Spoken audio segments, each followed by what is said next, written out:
apologize for what will probably be a little bit repetitive. But what I want everyone here to know by the end of today's session, which will be something around 30 minutes, is what it takes for a fellow to be job ready, what you get when you're job ready, and the resources that you have to get you to job ready. Wait, Tali, just a quick second. Yeah, yeah. It like if she's trying to put the presentation in the full screen, in my screen, it's not. All right, let's try again.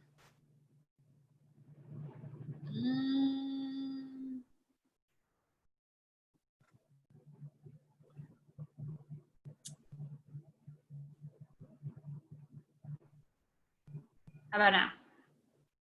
Yeah, looking good. Okay. Yeah. So once again, my goal for today is for you guys to all walk away here knowing, what does job ready mean? Why do you want it? And what are your resources to get to job ready? Okay, so you guys, this should not be a surprise to you. You guys are currently in Capstone. Congratulations on kicking that off and getting ready. Yes, you can applaud. Marvin, it looks like, is this like your real background? Marvin? Yeah, actually, yeah. Oh, cool. Okay. Yeah. Cover is real, yeah. So it is, yeah. So you're in Capstone right now. Technical showcase is scheduled for September 15th, and then your last day of class is September 30th. So it may seem like it's far away, but it's actually coming up really quickly, and you'll see, if you haven't already started to see, that Capstone is really going to take up a lot of your time. But while you are doing Capstone, which is one important part of all of the things that are necessary to truly be job ready, you also need to be thinking about these job ready criteria of pursuit. So I'll get into what that means. Before I get into what that means, just like a little reminder here, so we're even all on the same page about what I'm talking about. This is the pursuit journey. You join core, you're in core, you're currently in core. You're actually in core until September 30th, but at a certain point within core, or right after core, or a few weeks after core, you're going to become job ready. Before you become job ready, you're doing all the things you're doing, you're building projects. You might still be applying to jobs, and I would actually encourage a lot of you to be applying to jobs already, even just to get used to it. You should be networking. You should be taking advantage of all of Pursuit's, fireside chats, etc. But at a certain point, you will become job ready, meaning you will meet all of the Pursuit program criteria. And at that point, there will be kind of these Pursuit bonus opportunities that open up to you. So those things that will open up to you are that you will be eligible for Pursuit facilitated opportunities. Those are opportunities like Citi, where we have a relationship with a hiring partner, and they either guarantee spots for Pursuit fellows, or they give special consideration to Pursuit fellows. So you'll get access to those once you're job ready or very close to job ready. And you'll also be first on the list for limited events like mentorships and advanced interview practice and advanced workshops. And like opportunities to like demo in front of really cool partners. Like you'll just kind of be first on the list because you'll be the most ready and the most prepared for those things. We call that the employment stage, or the job search stage, or the job ready stage. It doesn't have a very clear term. And then you land your first job and you're in advance, because you're still part of the Pursuit community. As you know, you should still come to everybody else's hackathons and technical showcases. And you'll still be invited to our fireside chat and advanced workshops, and have other opportunities exclusive to the advanced community as well. So this is the general trajectory. Right now you're here, and we're kind of moving you into this space of this like core and arrow between core and employment. So these are the job readiness criteria. I'm gonna go through all of them first and talk about them, and then in a little bit I'll kind of go through how do you know that you're there, and what are the resources to help get you there during this time. And I'll start off by saying, like, in case you haven't really noticed, for the most part, you are done learning the new content from Corey. Corey has taught you 98% of the new content that you are learning here at Pursuit. You have learned all the fundamental knowledge that you need in order to land jobs as developers. You might still need to hone your craft, but you have learned the information. So moving forward, most of the work will be about applying that knowledge to projects, applying that knowledge to DSA like prep practice, applying that knowledge to technical interview practice, applying your professional skills knowledge to how to present your project or how to work on a team or project manage yourself. At this point forward, it's a lot about the application of the knowledge. It is not about learning new things from Corey. You should still be learning new things as part of your capstone project, as what you do on your own in the nighttime when you can't sleep, like still learn to code, still learn advanced topics. Come to our Python advanced workshop or whatever other advanced workshops we're offering. You should still be doing that, but Corey has taught you the curriculum. So, job readiness criteria. Work it out into technical and professional. And this should not be new to you, but technical criteria is that you are proficient on 85% or more of the non-DSA standards and proficient on 85% or more of the DSA content standards. I'm gonna pause here. Participation time. Who here can guess why those things are part of our job readiness criteria? Nilber, you're not muted, so I might just call on you.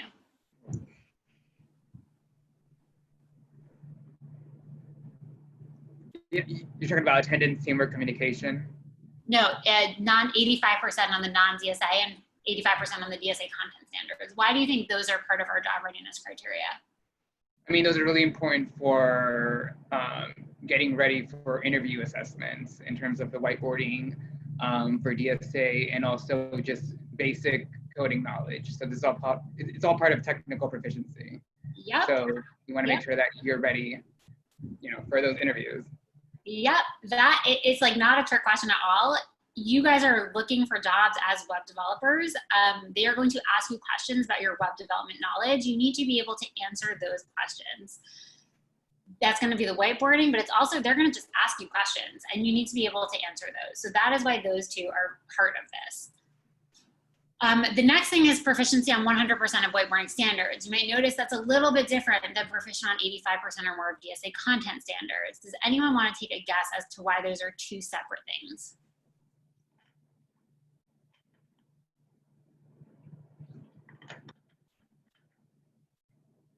I think because whiteboarding is more like unpredictable and you have to be ready for whatever they throw at you. You have to make sure that you're able to answer questions, and explain your reasoning and explain your thought process thoroughly. So there are certain things that have to do with specific whiteboarding skills that you really need to know to get these jobs. Yeah, that's 100% right. So whiteboarding is a specific like application of some of the DSA content, and you need to kind of be ready for whatever gets thrown at you in a specific way. I think another reason here is that you might know this, not every job is going to have whiteboarding as part of the application. Some of them are going to have code challenges or online problem solving, like leap code. And so you will also not just have to know how to whiteboard, but also know how to apply DSA to other types of topics. So it is both of these things that are going to be really important if you're thinking about kind of a broad number of jobs you might apply to. The next thing, 2 or more portfolio ready projects. Who can guess what those 2 portfolio ready projects are?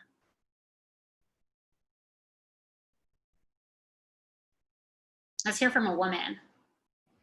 Hackathon and Capstone. Close. You got one of the 2. Oh, CTA and Hackathon. CTA and Capstone. Gotcha. CTA and Capstone. Hackathon can be in there too, but keep in mind you did it in 2 days, so the code's probably a little bit messier than your CTA and your Capstone. It's definitely still worth putting on your resume. But if you want 2 portfolio ready projects, and that includes a really organized README, an organized GitHub, it includes you being able to talk about what you contributed to that project and why it's important. All of those things are really important because this is another way that hiring managers are going to know that you can actually code, and it also comes in at different parts, right? So the time where you're going to talk about how much you know about code, that's going to be actually once you get to the interview. What's going to get you into the interview, and I promise you this because I've seen it happen over and over again, is the quality of your projects. So if we think about a facilitated opportunity, a company might say to us, we want 10 resumes. We want your 10 best, right? So we'll send them our 10 best, and then they're going to look at your resumes. But guess what?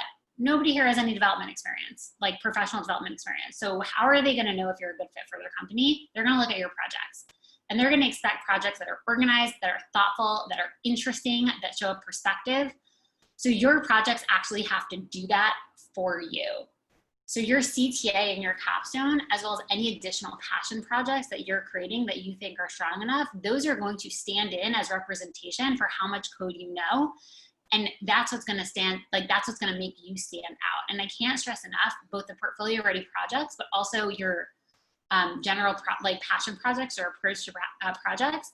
Those are things we've heard over and over again that have made hiring partners choose one fellow over another. Is you could tell that that person just put more work and effort into their project. They went above and beyond while the other person just met the bare standard, like the bare minimum of what we're asking for.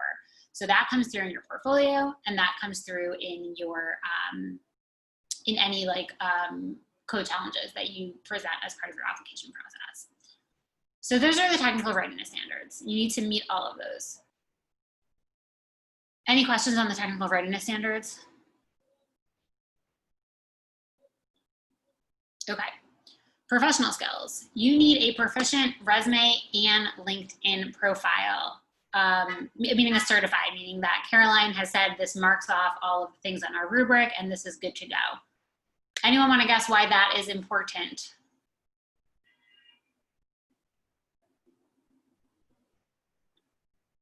These are like the core things that those employers see. Like they see your resume, they see your LinkedIn. It's helping with your networking. When you reach out to establish new connections, they're going to see your LinkedIn. And for your cover letter for those specific jobs, you have to make sure that's on point too. So yeah. Yes. No one is going to say, give me 10 names of fellows and I'll interview them. You're going to say, send me the resumes and LinkedIns of 10 fellows and we will choose from there, right? So your resume, which includes links to your projects, which includes links to your projects in GitHub, which has the README, sorry. All those things are like, translate right into the professional skills. They're not separate things. Those things are all connected. You went right into cover letter and also right into LinkedIn. LinkedIn is also going to be very important for networking. Chances are that's how you're going to connect with most people. You're going to send them a LinkedIn message, and the first thing they're going to do is say, why should I care about this person? And they're going to look at your LinkedIn. And if you're trying to talk to someone about a web developer job, but you've got nothing on your LinkedIn profile about trying to be a developer, they're going to be like, why would I talk to this guy, right? Or a girl. So resume, LinkedIn, and cover letter all needs to be there. I would focus more on the resume and LinkedIn, but also work on the cover letter. Okay, proficient on behavioral interview rubric. I'm not going to ask anybody why that's important. I think we all know why you need to do well on a behavioral interview. And then you can kind of ignore the next one, no red flags and other soft skills. But I will say that when we think about who we're going to refer to a hiring partner, we are going to take into account kind of general attendance and commitment and engagement to the program, because if you are not able to be a team player here at Pursuit, if you're not able to show up, if you're not able to communicate effectively with your instructional staff and with each other, we don't want you to we don't want to bring that into the company. We don't want that to be the Pursuit representation. So I don't know of any challenges here in this class where that's happening, but keep that in mind that those things do matter in terms of like having us refer you places. So these are the job readiness criteria. This is what I would think of as like the MVP of job readiness criteria. To be competitive in the job market, especially right now, you actually need more than this. You need more than 2 projects. You need to know more than just the DSA content standards. But this will be enough. This will be enough for you to get a job. We kind of talked about the why of each of these, but I'm gonna kind of flip it to you guys. Why do you think as a whole, Pursuit has the job readiness criteria?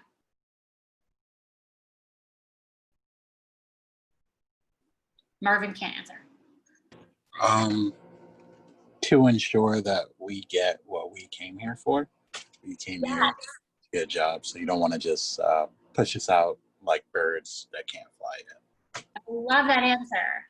We have 5 years of experience doing this. We do know what you need to get a job. These are the companies. These are some of the companies. These are not all of the companies. But these are some of the companies that Pursuit Fellows or C4Q before Pursuit have been hired at this is your future, but you will not be able to, like, it will be very hard for you to get one of these jobs as a developer if you're not meeting the MVP of what you need to be a developer. Not even with our connection or our network or our winning personality. If you can't demonstrate an ability to code, if you can't demonstrate that you have projects that show that ability to code, it is going to be very hard to get a job, even at our closest hiring partner. Oops, anyone else have any ideas as to why we, if you didn't read that really quickly, why do we have these job criteria besides to make sure you get a job?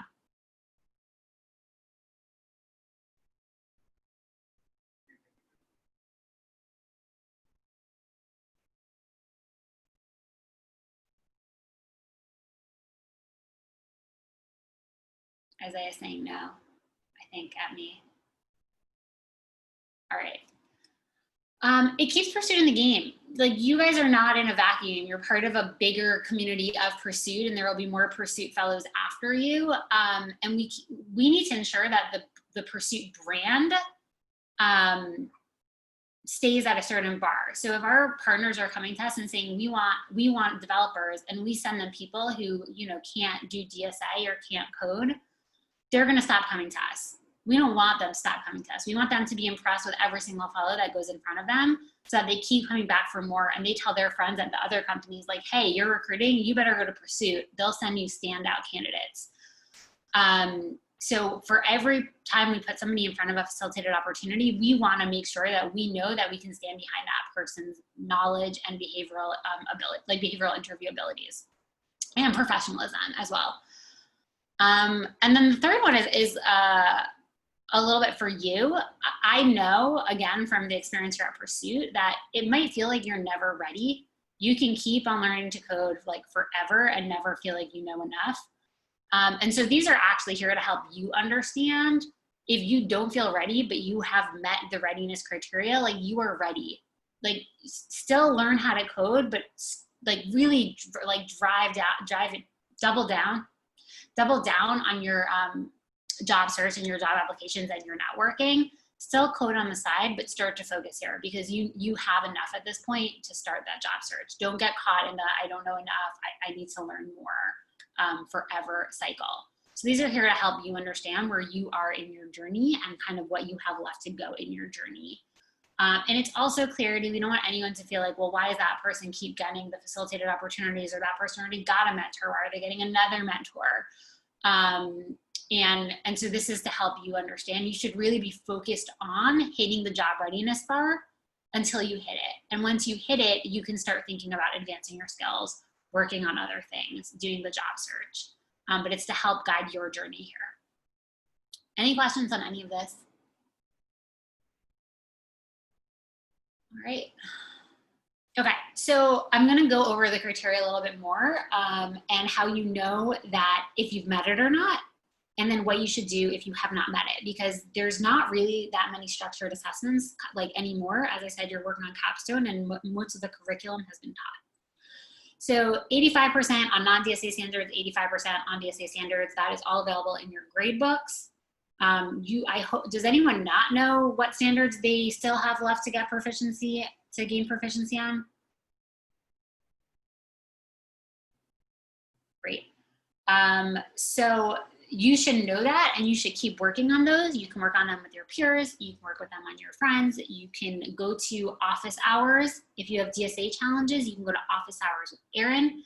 If you have non-DSA standards, you can chat with Corey. You can ask someone who understands those things in your class. You can ask a Pursuit alum from another class. If you have a mentor, ask your mentor. Or you can do office hours with Jimmy. If you think you know the topic and that you are ready to be proficient in it, talk to Corey about a reassessment to get those grades up.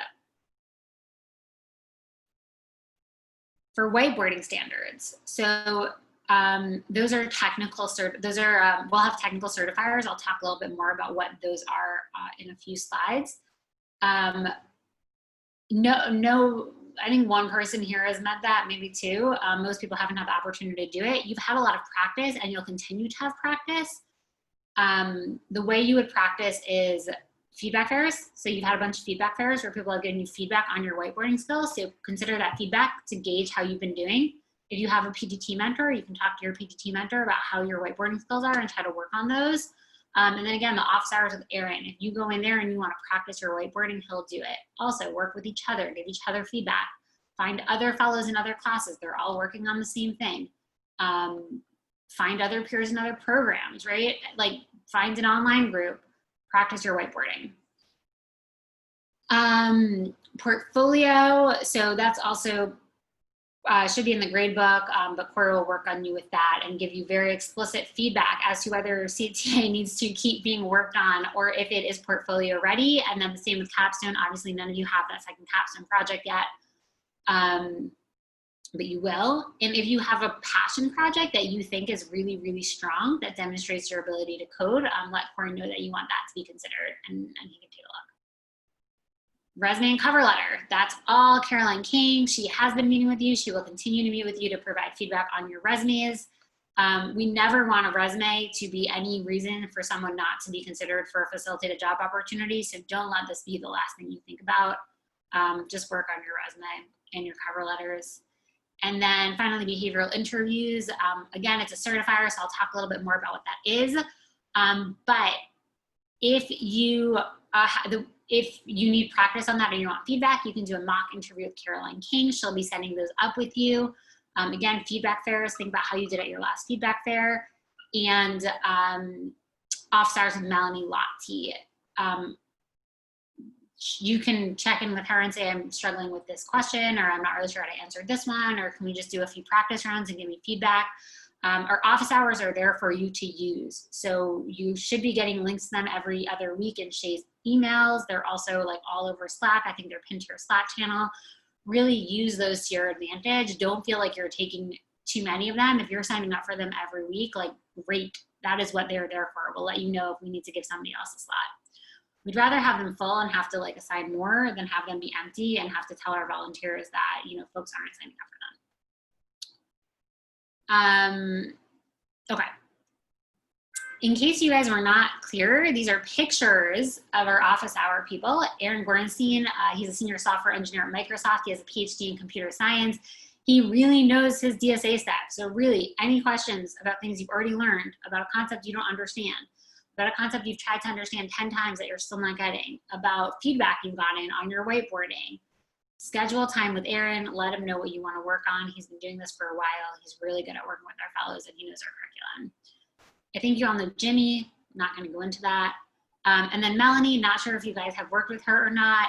She is the founder and CEO of a tech recruiting firm. She really, really knows her stuff. She's been working with Pursuit for a while. I'm sure you have heard some of her lectures here. And she has agreed to meet with fellows who want to talk about really anything related to the non-technical part of the interview. So if you're concerned about what roles to apply to, if you want to talk about how to present your online brand, have her look at your resume. If you're applying to a job and they're kind of asking non-traditional questions as part of the application, you can talk through your answers with her. Again, she is really there as a resource, and I really hope that you guys use her as you see fit. Okay, any questions about office hours? Okay, certifying interviews. So certifying interviews are interviews with a trained set of volunteers who have been trained as our certifiers. They are all industry professionals. They have experience interviewing people for tech and non-tech roles. They have been trained on the Pursuit rubric and on what you guys should and should not be able to do in these interviews. They've been trained on the STAR method. They know all of it. So how do you get a certifying interview? I'm going to do this out of order. Caroline will schedule you when there is availability on the calendar for the interviews and when you kind of meet that bar. So that bar for the technical is that you've demonstrated a proficiency in 100% of the whiteboarding DSA standards and in 85% of the DSA standards. So, you know, work on getting there and then you'll get scheduled for a technical interview. Behavioral interviews, Caroline will do mock interviews, either full interviews or part interviews. And if she thinks you're ready to do the real thing, she'll let you know and she'll help you schedule for one of the certifiers. Those happen Mondays and Wednesdays 6 to 7 and Thursdays 6 to 8 for this class. So those will just happen on an ongoing basis and Caroline will be scheduling those for all of you. what happens after so you're going to go into the interview. You're supposed to treat it like it is a real interview, right? Like show up on time, attendance matters, punctuality matters, professionalism matters. Pretend you are walking into the interview for a dream job. You will get for the behavioral interview, you'll get a job description first. So be ready, right? Do your research, prep your questions. Again, treat it like this is the real thing. You'll have the interview with your assigned person, and then you will get an email within a couple of days with feedback. There are two options. Either you passed or you don't pass. This is true for technical and behavioral. Either you will pass or you will not pass. If you pass, congratulations. You've met the bar. We'll continue to schedule you for practice, but you have met the job readiness bar. If you don't pass, that is okay. Embrace the failure and learn from it. You will not pass every single interview that you get in your job search. So you'll get an email with feedback. You can discuss that feedback with Caroline. You can schedule office hours with Melanie if it's behavioral. If it's technical, Corey will chat with you about your results. You can sign up for office hours with Jimmy or with Erin to talk through how you can improve those things.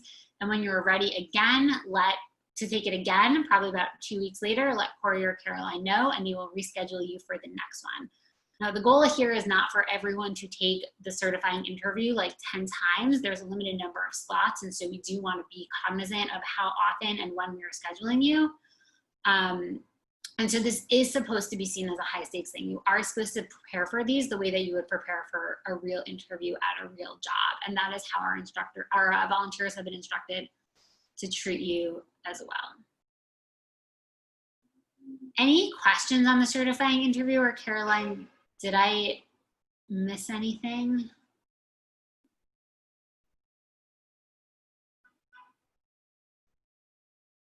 Okay, so one more thing on here is how do you know if you passed or not? So I have a whole bunch of rubrics in here. So take a look at these because none of these should be a surprise. Here's your portfolio of rubric. Here's how you'll know, despite Corey's feedback, whether or not, like what you need in order for the portfolio to be okay. Here's the resume rubric. You should be using this to guide your own work on the resume. Cover letter rubric, same thing. This is the behavioral interview rubric. In order to pass the behavioral interview rubric, you need to get a proficient or an exemplary on all of them. You cannot get a novice on any of them, right? So proficient or exemplary, no novices. You can get a developing on one of the answers to questions. So they're gonna ask you a series of questions. Some of them you have to get proficient and exemplary, and then they're gonna ask you kind of a series of those basic behavioral questions, like tell me about a time that you demonstrated leadership. Tell me about a time that you couldn't get through a problem. Tell me about a time that you worked in a team. Tell me about a time you had multiple deadlines. Like all those behavioral questions, you can get a developing on one of those, but we're really expecting you to be able to answer all of these questions with ease at this point. They're not going to ask you anything that's like a total surprise. In fact, you have a whole list of behavioral questions here that you should prep. So really, by the time you get to the behavioral interview, you should have answers to all of these questions, and you should be able to apply them to the specific job that you're hiring for, that you're applying for. I will share this deck with you. For the technical interview rubric, again, this should all be familiar to you. It's the same 0 to 3 scale of novice to exemplary, and you have to get proficient or exemplary on all of them, except you can get a developing on one line, right? So we understand one thing might not have gone perfectly, but for the most part, you have to get, you have to pass each rubric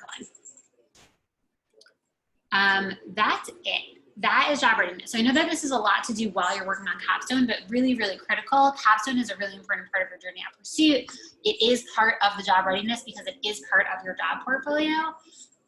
But ultimately, as Jay said very well, we want to make sure that you all get what you came for, which is a job. It's not, it's not Capstone Project. You didn't come here to finish Pursuit and say that you finished Pursuit. You came here to get jobs as developers in the tech field. And so that is what this is intended to do.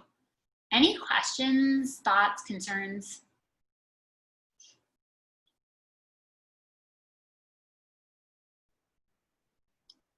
Kevin is so still. I can't tell if it's a picture or if it's a live camera. Picture. Oh my God, that's why.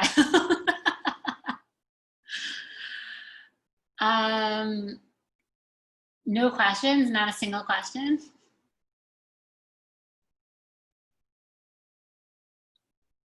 Not really a question, but more or less like how to really manage our time with Capstone and like building ourselves for reassessment and the technical interviews and behavioral interviews while we have Capstone going.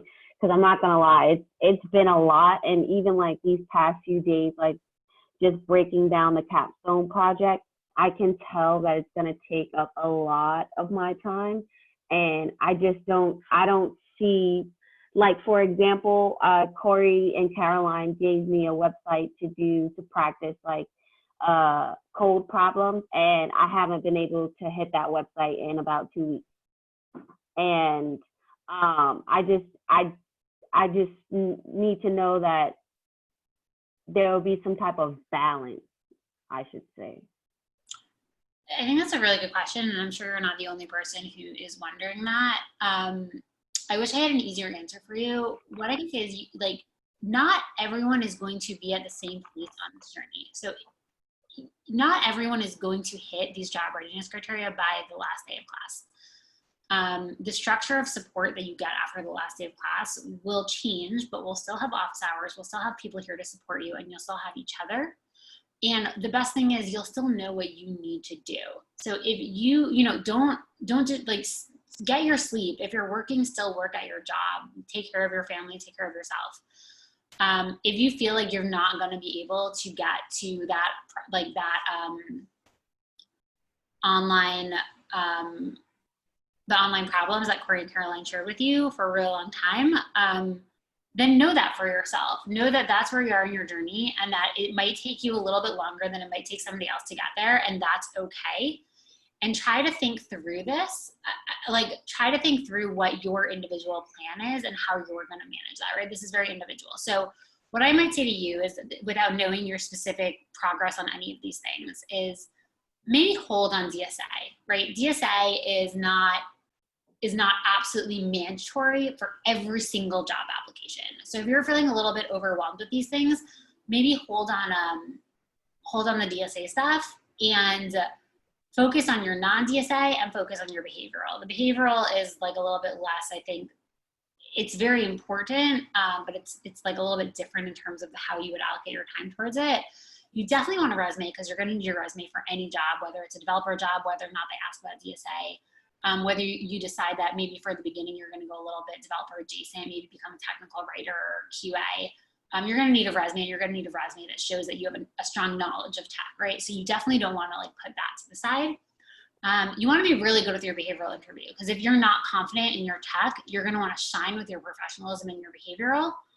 And then you really are going to want to master the basics in the non-DSA standards. Like, that's how I might approach it. And then I would work with Corey to say, Corey, what do you think are the most important non-DSA standards for me, right? Because it's not 100, it's 85% of them. So, hey, Corey, given what you know about me and given what you know about the tech industry, which of these standards do you think I should be focusing on? And how can I focus on these standards specifically and try to make that game plan?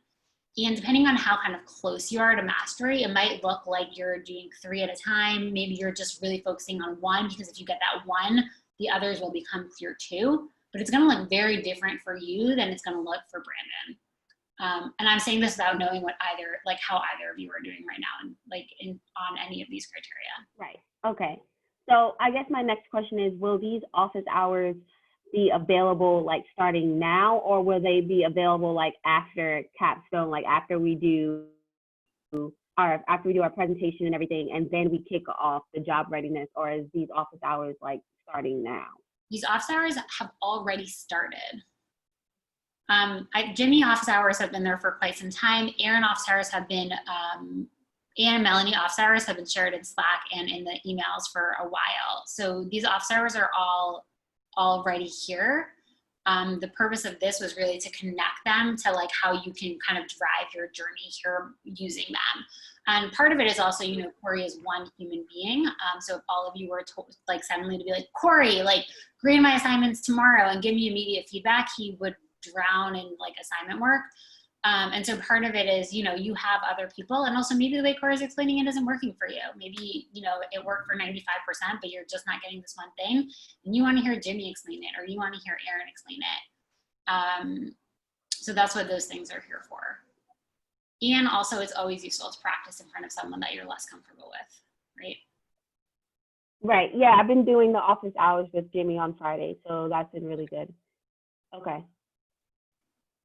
And Jimmy can also reassess things if Corey is backed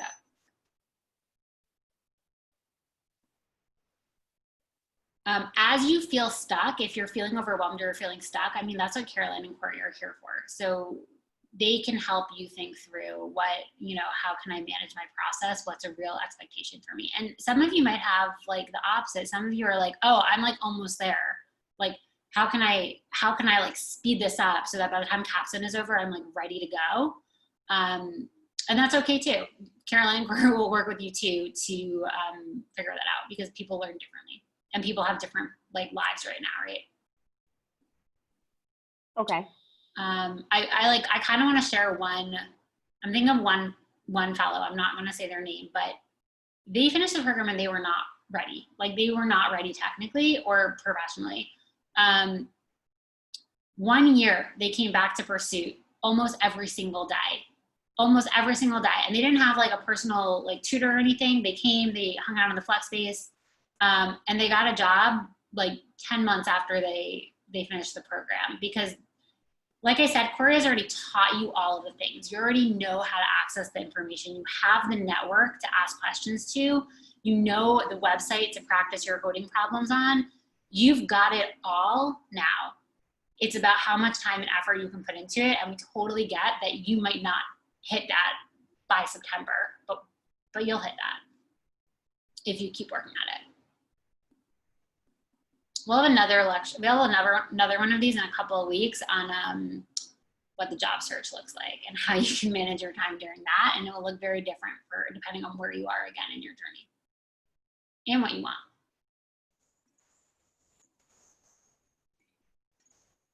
Any other questions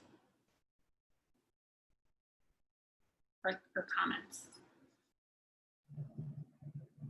The comment for the behavior interview rubric, like I would really encourage everyone to go through all the questions and basically answer them and practice them, like every single one.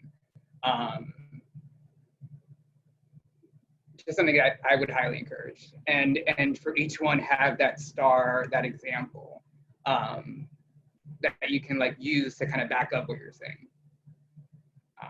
Because I mean, the behavior interview, I feel really counts for something as well. Like technical is important, but behavior is also like critical.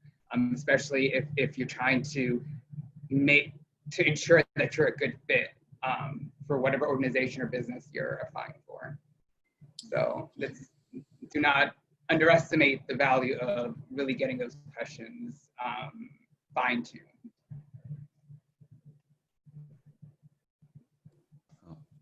And we all have access to those questions, right? Like they're on a share. I will share this deck with, well, Corey and Caroline have it, so they can, they can share it with you. Awesome. Let's see if I can just quickly put it in the chat. I think you will have access, and if not, I'll change the permissions. I'll say all of this, including like the technical rubric and the behavioral questions, have been made with like industry input. So again, these are not like weird Pursuit things that were,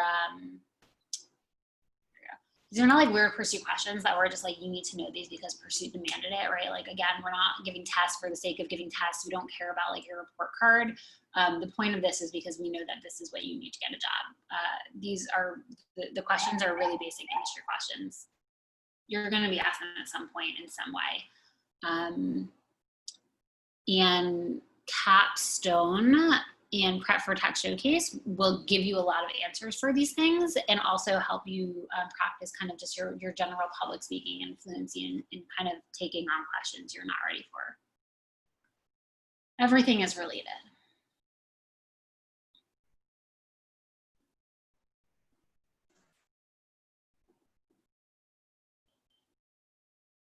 Anything else?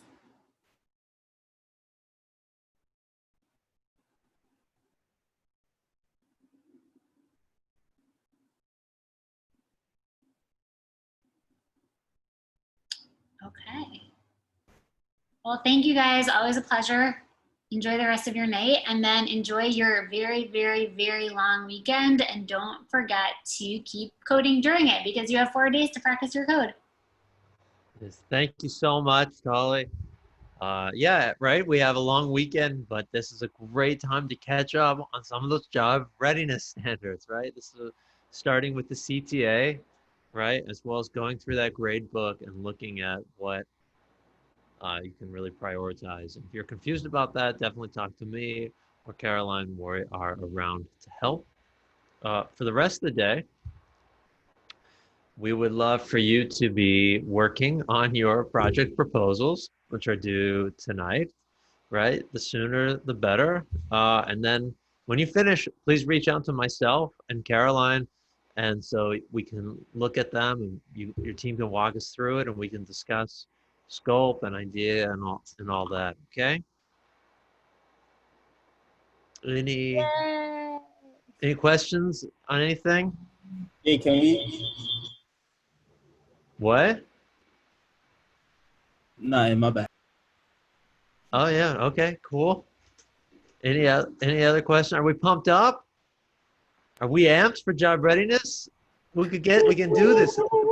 I mean, the dream is, right? We're talking a lot about getting a job, but let's just remember what that actually means, right? Think of picture yourself going into an office or working remotely, getting your paycheck every couple weeks, right? Having easy health care, having your family covered, it's all, I mean, the paycheck's great, but then you'll also be working on a product where possibly thousands of people, even depending on where you work, right? Millions of people could interact with this.